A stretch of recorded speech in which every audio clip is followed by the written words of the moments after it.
What's going on, Mike? Hey, Danny. Hey guys, welcome to Hobby Think Tank. That intro gets me pumped every time. It really does. It brings me right back to my childhood.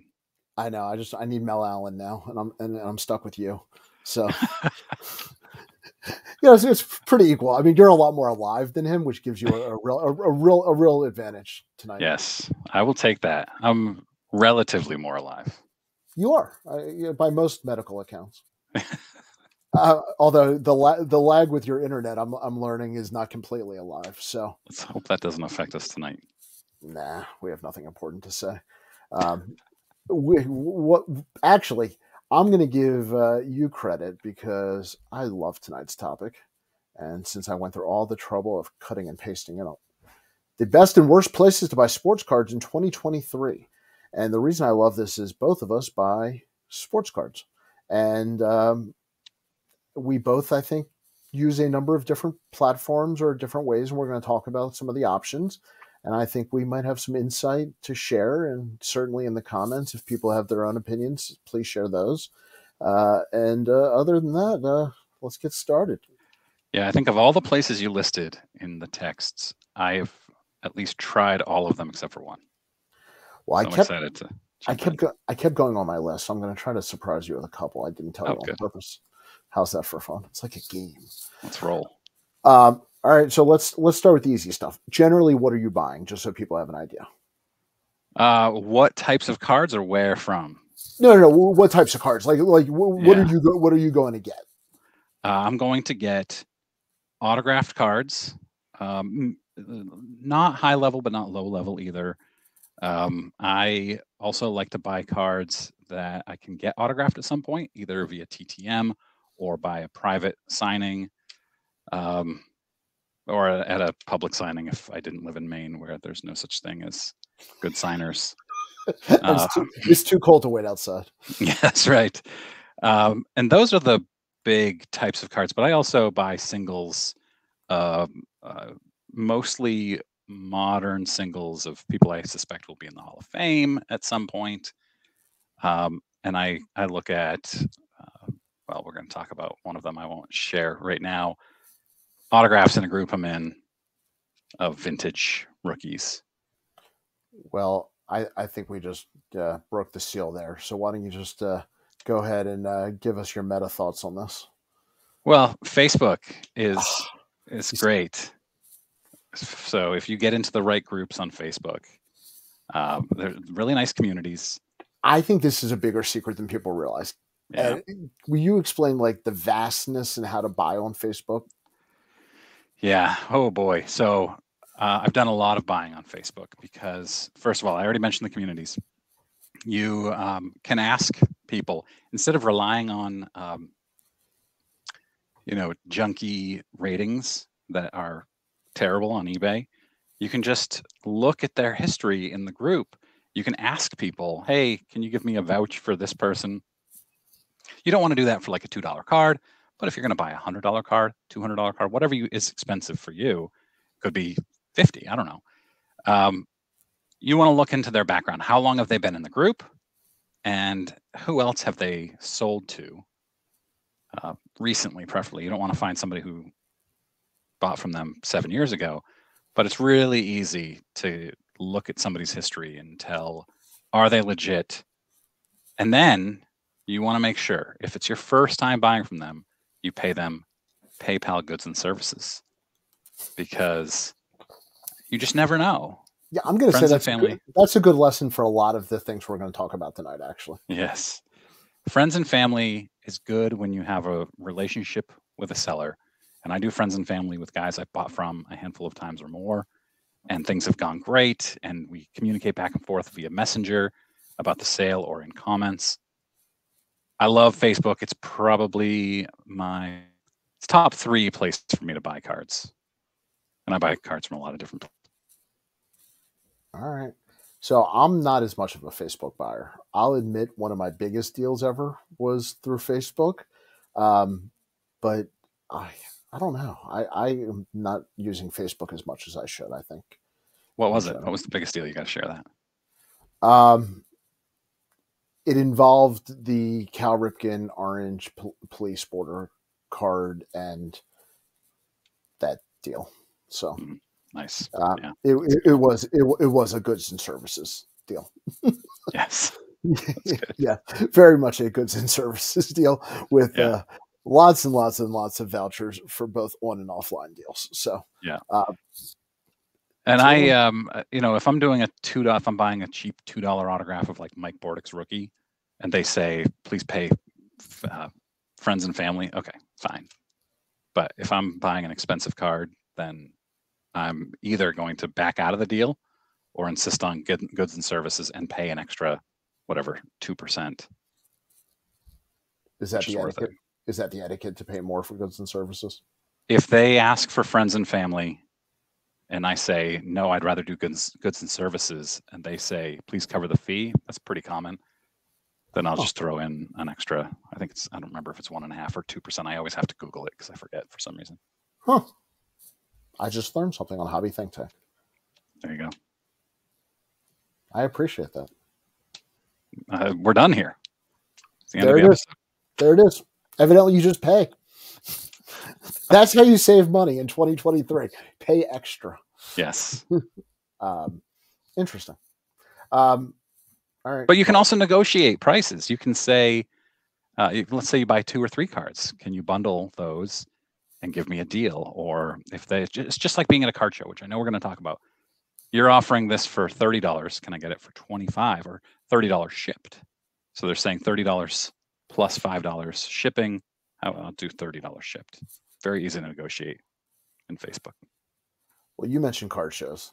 That's probably my favorite way to buy. It's right up there for me. I mean, there's no shipping. You get to see the card in person. Hold it. Actually hold and touch it, or smell it if it's not slabbed. And if you buy vintage, guys, we smell cards sometimes. And I don't know. Maybe I'm an old man, but I grew up buying and selling at card shows, and something else we'll talk about. And card shows are by far my favorite. I like getting to know the dealers. You talk about community. When you go to the same shows, you kind of form those relationships. And I have dealers that I do business with on a regular basis, but at card shows. And I kind of like that regular circuit. Yep. I love walking in. I go to the same card show in Portland, Maine, probably 10 out of 12 months. They do it every month, which is a little too much, but I still go. And I love it when I walk up to a dealer and they might not all know my name, but they're like, hey, I've been hoping you'd come. I've got this oddball vintage card that I know you'd like, because they know I love oddball vintage cards. And that's great. It makes me more likely to buy.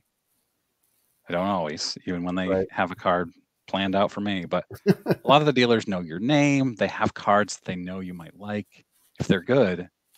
And I'll sometimes bring gifts for dealers. Like I know a guy who's a big Cleveland Cavaliers fan. I've got a card to give to him at the next show.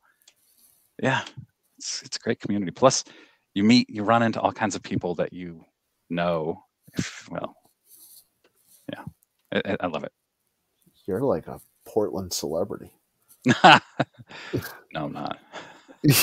Nobody holds presents for me when I go to shows. No, they don't hold presents for me. I'm bringing presents for them.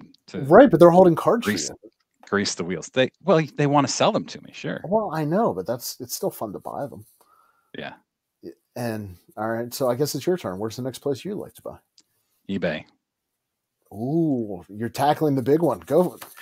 Yeah, wow. I do. It's probably we're only about a half an hour show, so yeah, it's at least half of my buying is on eBay. I hate it, but I love it. You can get anything. Like if I think about the other day, I thought I'd love to have a Usain Bolt autograph. Ooh. And I've really gotten into Sports Illustrated, old Sports Illustrated covers that are autographed. So I searched on eBay, Usain Bolt, Sports Illustrated autograph. And I found one that's really cheap. In fact, I've got it right here, which I can't show you because I haven't opened it yet. I just showed my address. I didn't see it. Now people are going to. Well, yeah, when you announced it. Yeah. So I got it today, and I worked 13 hours for my real job. And and haven't had a chance to open it. But yeah, that's what that is. Now I got to tell you, I'm dying to see it. All right, we'll open it, but we'll keep talking about eBay We'll keep while I open talking. it. All right. So eBay it's just so easy to find anything. I don't sell anything on eBay. It's pretty rare. I actually find it much easier to sell on Facebook, and a better experience to sell on Facebook. So you have much more targeted buyers if you get into the right groups. But I don't know. You can get anything on eBay. What's your eBay experience? What did you say? The love-hate relationship with eBay? Yeah. I mean, they sell a card every 2 seconds. There is not a bigger marketplace to go to find stuff. There's not a bigger marketplace to go to sell stuff. And I hate everything about it. I hate dealing with them. I hate the fees. I hate the listing process. I hate the hassle. I hate the reviews. I hate the ratings. I even hate the freaking homepage and layout. Yeah. There's nothing good about eBay except the number of people on there. You know what? I think I just figured out I'm very, very comfortable using eBay as a logo on our thumbnail. eBay! Now sponsored by eBay. Yeah. You know what? Without eBay, we wouldn't be able to do what we do as easily as we do it. And this being a perfect example. That is so cool. That's a cool cover, too. That's some pretty good shit. Yeah. It's great. That's cool. See, but without eBay, where would you have gotten that? Who knows? That's the whole thing. That's the scorned lover. I keep going back to. I mean, I have dozens of cards up on eBay right now. You know, it is what it is. There's just not a better marketplace for volume. I hate it. Yeah. But I love it. Yeah. I'm on eBay literally every day. A lot of it is just kind of research. Like a lot of my videos, I talk about things that are on eBay and I want to know what prices are. You're just feeding the man. I am. You are. You're feeding the man. All right. That changes my next answer now. I have to. Excuse me. Bless you. Gesundheit. Thank you. No problem. I feel like after eBay, I have to go more wholesome. How about local card shops? Oh. After card shows, I would, you know what? Maybe equal to card shows if it's the right card shop. Not all card shops are equal. Yeah. There's nothing like a good card shop, a good local card shop. I agree. And especially if they get to know you. I walk into Don's Sports Card Center in Portland, Maine. Here we go again. And the owner knows me by name. He talks about... Of course he does. He knows what I collect. He asks me, have I gotten anything recently? If I'm lucky, he has something that he wants to sell me and he'll give me a good deal on it. Yeah. But I'm in Maine and there's no good card shops. And if you are in Maine and you own a card shop or you're familiar with any outside of Don's and like Sports Card Plus, which is really good too, let me know. I'd love to travel to it. I'm going to Diamond Kings in New Hampshire this weekend. I was about to say, it's not just Maine. You will travel for good cards. Absolutely. Yeah. Yeah. So there's a couple of card shops near me, and I don't know, and you don't have to name places. I like a card shop that has singles and wax. I buy both from time to time, and a lot of the card shops near me don't carry singles anymore. That's really interesting. I wonder if it's because they've decided that opening sealed wax is just a bad investment, like a lot of us have realized. I mean, the singles, even graded, just very little inventory. They're just selling sealed wax. I mean, shelves and shelves. I mean, there are more Funko Pops than there are PSA slabs. Yeah, those are big. Evidently. I don't see the appeal, but that's fine. I don't need to. I can't find a Sandy Koufax, but I can find whatever a Funko Pop is. I have a Corey Seager right here, as a matter of fact, that somebody sent to me. I'm not a Corey Seager or a Dodgers guy, but Now you or a have, Funko Pop guy. but now you have one. Yeah, and it ripped open somehow, so less valuable probably. I don't know. So a good local card shop, and I'm going to keep saying Love it. good. Absolutely. Same reasons. They know you. There is a little negotiation when you get to know them. And if they have multiple employees, I find that that's cool too. I like Yeah. it. They all have their specialties sometimes. Exactly. And I enjoy that. Yeah, and one tip is that if you say I'm paying with cash, Mm. they'll sometimes, I say, if I pay with cash, can I get a small discount? Most of the time, they will say yes. Also at card shows. I only ever pay with cash at card shows. So did I until this last year. I have seen more QR codes for Venmo and PayPal. In fact, the last show I went to, the Fishtown show in Philly, I would say 90% of the dealers took digital payments. Wow, come to Portland, Maine. None of them. Do you have credit cards in Portland? We don't have electricity. Right. That's what I just figured. Running water. Candlelight in a 52 mantle, you know? Yeah. All right. So what's your next one? I know I took some of the fun ones, but you took eBay. That was the 800-pound gorilla. Oh, So. let's go retail. Target and Walmart. Yeah, terrible. But look, yeah, addicting, right? Well, terrible always or terrible in the last year or two? Yeah. Well, I think it's really good. It was really good until this past year or so. If you were a set collector, because you could buy at the time a cheap blaster and get a ton of base cards, or like a Donruss hanger pack, and get a ton of base for $7 or whatever it was. Prices have gone up pretty significantly, and it's tough to justify spending $30 or $35 for a blaster filled with base cards. The shame of it is I take my kids. The off chance that you're going to get a hit of some sort. Although I opened.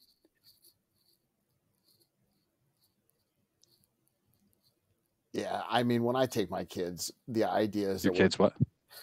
We like to bring stuff home and break it, and I want I don't want to spend a fortune. I want a chance to hit something, and I feel like it used to be easier to get a good dollar to hit ratio. And now, like you said, the prices have gone up and it's a bunch of base cards.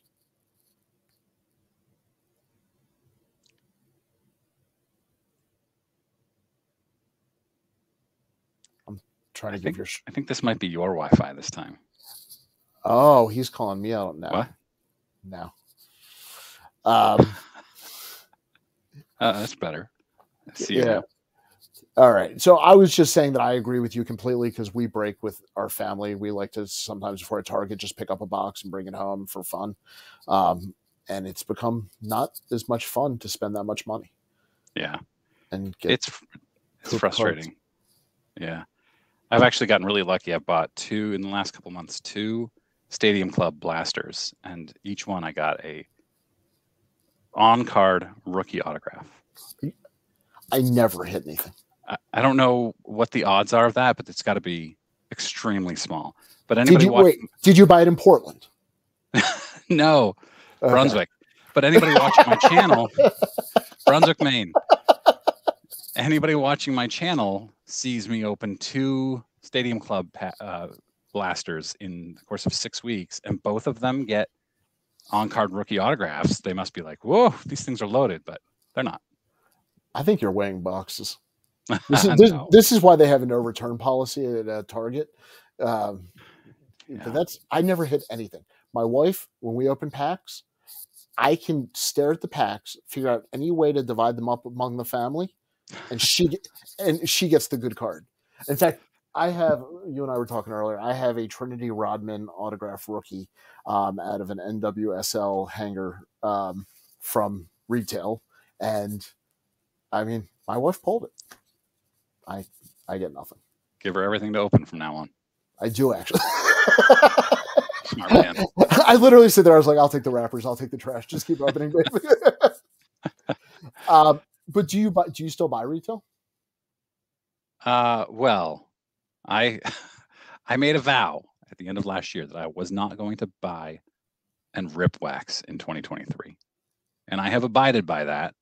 People have mailed me wax or gifted me wax that I have opened. But no, I don't buy. As of 6 or 7 weeks into the year, Yeah. we got to see how long this is like the New Year's resolution diet. We got to see how long how many do you often go to retail stores that sell them? Like, are you going to be tempted all year? Yeah. But I also said my goal for this year was to not reboot my computer the entire year. And today I broke that streak. That's just a stupid goal. Today was the day. So I don't even want to know why that was a goal. Okay, now I do. I do kind of want to know why. I never reboot my laptop for work, and I've always been teased about it. I'll reboot it like once a month or so.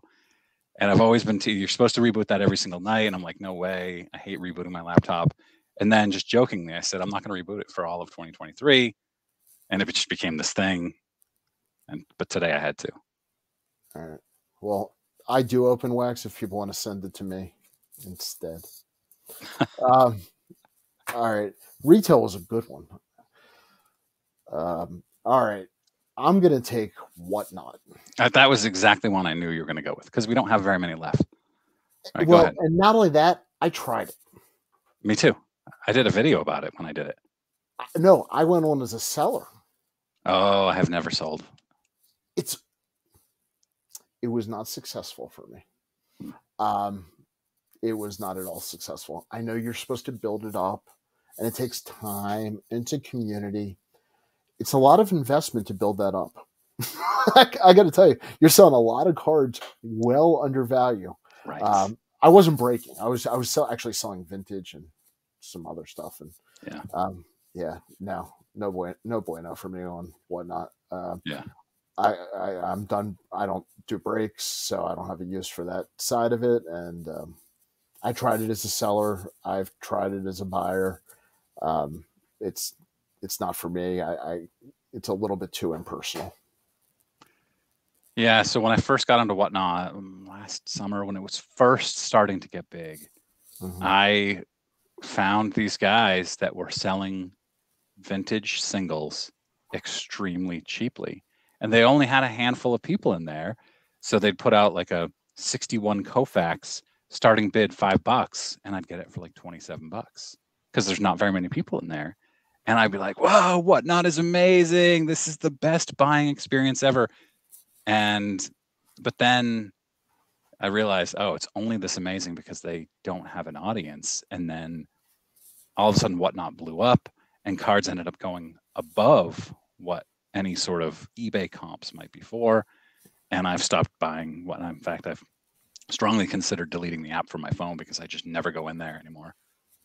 I did finally do the delete. Yeah. It sat there for a while. Like I would do an update, still wouldn't open it, but it's gone. So I'm not a fan. Probably not going back. All right. I've got a couple more. Yeah. You just mentioned one though at the end of yours. Did I? No, I don't remember. That's okay. I don't want to hold this up. It's okay. So wait, can I throw in a couple more? Can I cheat? You know what? I'm going to take away points from you.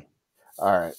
I'm going to throw Loop in with that just and cover kind of the online separate Card Shop Live, all of the separate room online selling platforms. If you have personal opinions on one or the other, I have not used all of them. Don't actually plan on necessarily, but if you have or people in the comments, let me know if I'm wrong. I have not used Loop or Card Shop Live. Yeah. So I'll just say they're out there. If you want to check them out, this is the point of Hobby Think Tank, is to give you some info. A lot of people like it. I have not used them. Don't want to comment either way. I want to put them in with Whatnot, just kind of as the same category. Yeah. So I cheated. That's okay. All right. Do you have another one?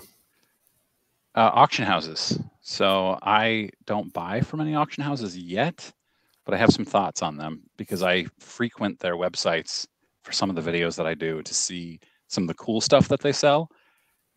You know, like a Jackie Robinson first game autograph ticket, which will sell for tens of thousands, if not six figures. So I love those types of things, and those are the types of things that I like to talk about. But what I've realized very recently is that those are the things that are getting a lot of attention on auction houses.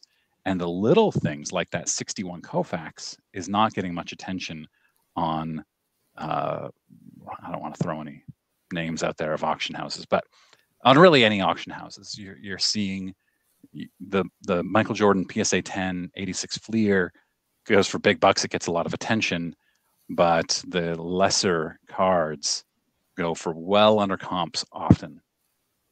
I've just discovered this, so it's great. Especially right now. Yes. A year and a half ago, nothing snuck by. But actually, I'm going to list a bunch of auction houses, so you don't have to point any out because I'll let people decide on their own. But Heritage, Leland's, Mile High, REA, Sotheby's, who am I missing? Golden. SCP, Golden, of course. So there's a bunch of them. I will say the thing you said that I agree with the most is I love going through the catalogs and browsing the auctions. It's a great way to learn about stuff, even if you're not buying it. Sometimes the descriptions, or even taking a product and Googling it. I've done that before. If there's something that I see that I don't know about and the description doesn't fill in the blanks. Good call. I came up with another one that you said. Okay. Breakers. Thank you. Yes. And I have done breaking. When I first got back into the hobby 2+ years ago, the only way you could buy cards at that time, other than eBay, was by joining breaks, or at least that was all I knew about or could figure out. And so I did breaks. I will never do a break again. It is exhilarating. It's addicting. It makes a lot of money for the breakers. Virtually worthless. Yeah. People are going to hate on that comment. It's fine.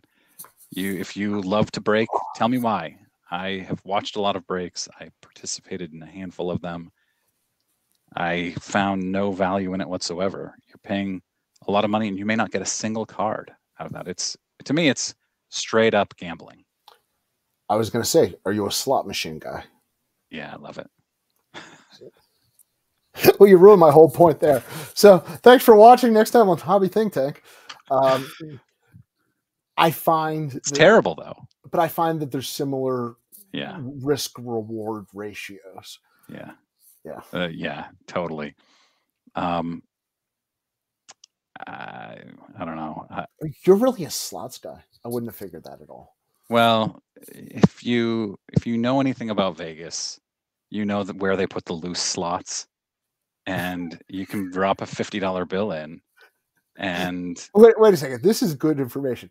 Where do they put the loose slots into the in the most highly trafficked areas? Oh. So if you walk in the entryway, they put the loose slots right there. So when people walk in, they want to see people getting paid out, and the ding ding ding ding ding ding ding ding.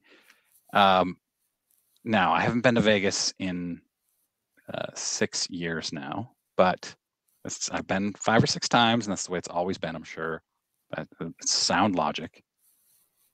And that's why flawless logic. So same logic applies to Fanatics with big breakers like backyard breaks. Fanatics is going to say, we want to give the big time hits, and that I'm not suggesting that they do. We want to give the big stuff to backyard breaks where it's going to get fame and bring people saying, oh, I got to buy in on this break. I got to buy this product. I don't think Fanatics does that. I genuinely don't, but that's the theory behind everything that happens there. So you're saying that you're not saying it happens, but if it happened, you would understand it, and you wouldn't necessarily be opposed because, or would you be opposed if you were pro the slot theory? Oh man, you really put me on the spot here, Danny. I mean, by the end of the night, I'm going to have you on Backyard Breaks in a break. I have never watched a Backyard Breaks break. Neither. They're entertaining. Good for them. They do great. Welcome to Two Men on a Porch. Yeah. What I typically do when I go to Vegas is I drop $50 into one slot, and I just let it ride. And if it goes big, if I win $750, I cash out and I What do leave. you mean you let it ride? It's like 3 minutes worth of gambling. No, but I have You have better insane luck on slots. I've won so many hundreds of dollars on that $50. And this is literally the worst financial advice we've ever put on air. Do not go to slots. Right. Do not go to slots. Do not go to breaks. You are not the mayor of Portland. Only Mike can get away with this. Yeah. That's awesome. Like, I'm so jealous of you. I have donated all the money that made the casino beautiful for you to go win. Yeah. All right. I got a couple more, and then we're going to wrap it up. PWCC, and I'm going to put in the new golden marketplace. We'll call them these online marketplaces that are hybrid marketplace, vault, auction combos. And I'm just going to throw them together because they are building up an inventory of cards. And that is something I judge as a positive, is how much of a selection do I have to choose from and what kind of cards might I find. And I do find some pretty cool vintage occasionally or some rare stuff. But I can also find, like, I PC the Bill Ripken era card in different variations, and sometimes they'll pop up on there. So, I will say I will buy on PWCC occasionally. I don't necessarily vault, but I'm okay with buying with them occasionally. Points to anybody who picked out the Billy Ripken era card behind Danny's shoulder there. Only one guy gets points, and that's the guy to my that way.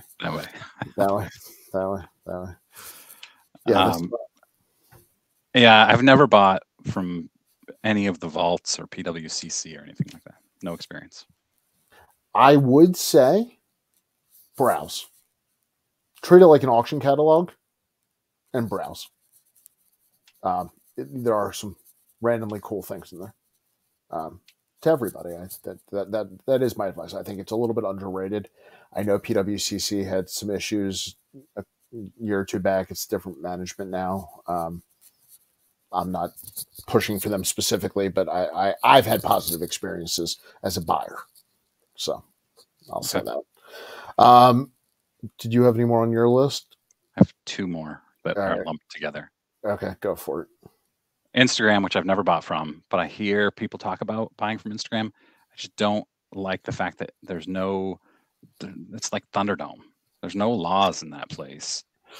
It's in Facebook, you have groups where they have moderators and admins, and they tell you, here are the rules, and you have to abide by them or you're banned. Instagram doesn't have that. Twitter, I buy a little bit on Twitter, and you have reputable dealers that will start threads, and they will administer that thread and allow in reputable people. And I like that. I don't use it much, but I've probably bought 5 cards on Twitter. I have never bought on social media. That's interesting. I'm gonna browse. Off air, tell me what threads are good. Sure. All right. Usually my friend Ryan will text me a link to a thread that's started up. Ryan texts me, I like buying cards. He's my enabler. I'm gonna throw back one of yours at you. Are you gonna get mad if I take one of yours? Yeah, I'm gonna be furious. So we're talking about where to buy cards, but I'm gonna throw in also where to get autographs. TTM. Yeah. It's been the go-to for 100 years. Yeah. I mean, I just talked on a video a couple weeks ago about a guy who was doing TTM in the 1930s on 33 Gowdy when he was a kid. Real quick, that's through the mail for autographs. Just through the mail autographs. Yes. You mail a card. In the olden days, you would mail it to the team, and you still can. That's still fairly common. Mail it to the team. say, Dazzy Vance, care of his team, and then their address, and then hope that they would mail it back to you. But those cards were worthless back in 1933, so you didn't really care if they didn't. And nowadays, probably mailing it to their agent, their manager, in some cases, their homes, and a reliable address, many times that you get from sportscollectors.net or SC. No, that is Sports Collector. I don't remember the other one, but sportscollectors.net is the one I use, and it's amazing. $15 a year. They should be paying me to advertise for them right here. Sponsor me. They should sponsor. Junk Wax Hero. Yes. I use it. I did 50-ish autographs through the mail last year, and didn't spend much money there. Did you get them all back? I got all back but 2. Okay. All back but 1. Okay. And that was a Sports Illustrated. Sydney McLaughlin. Wow. Calling people out tonight. No, she's busy. She got married. She's traveling all over the world, dominating in she's from middle Maine. distance. I forgot. She's not from Maine. She's from New Jersey. No. Then why do you care? Because she's awesome. She's going to go down as the greatest track athlete ever. Really? Yeah, that's my guess. Oh, no, I feel stupid. All right. Well, I'm going to take another one before we finish it. Is that okay? Yeah, let's do it. All right. There are more online selling platforms than eBay, and I'm going to kind of group those together as the non-eBay online selling platforms. So that would be a MySlabs, buysportscards.com. I'll even throw maybe a ComC in there. Just some of the other online selling platforms. Depending on what you are buying, I'm not going to tell you which one's best. It depends on what you're after. I think they all have pros and cons. But I just would like to say there is a good online shopping experience to be had at different online retailers. And so I guess we'll call those online retailers that are not eBay. Yeah, I have a fair amount of experience with ComC. I like it a lot as a buyer. I've never, I have sold on there. It's good, actually. As a seller, I don't do a lot of selling, but it's probably the easiest experience as long as you don't mind paying up front, 50 cents a card. You mail it to them, you pay them 50 cents up front per card, and then you hope that you sell more than 50 cents per card. It's super easy interface, but I love buying from there. It's just the easiest experience you can. It's better than eBay. I'm sorry I forgot this at the beginning. Here we are. Better than eBay. ComC. I have only bought from them. I've never sold. And I will double down on what you said. It's a nice buying experience.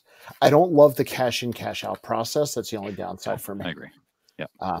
I made a deposit and then I went to take the money out and it cost me 10% just to click twice. I agree with that. But it's so easy to just do a search for the cards, and then they have all kinds of filters. And if you're a set builder, yes, I love it. But you said MySlabs, which I bought 1 or 2 slabs from MySlab before. Super easy. I got the impression that people were trying to sell quickly, trying to get liquid more quickly on MySlabs than any other platform.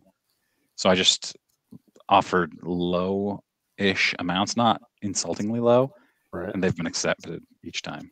Well, part of it is, and not to be a commercial, they have 1% seller fees on most of their stuff. So eBay is going to cost me 10, 15, 20%, depending on if it's promoted or listed or, so the 1% is very attractive and gives you a little bit more elbow room if you need to lower the price.